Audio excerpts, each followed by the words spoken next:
today. All these matches on paper look really close, so it should be a very action-packed day.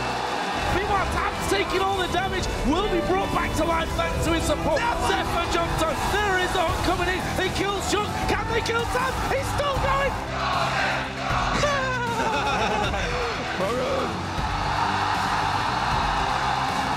Again, Fnatic inside, screwy left, back range, onto Acorn, we'll get the one, Heart will be the next one.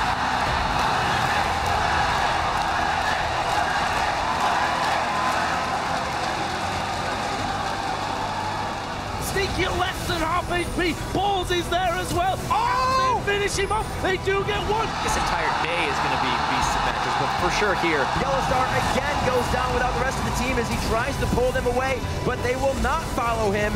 They will be looking for the W.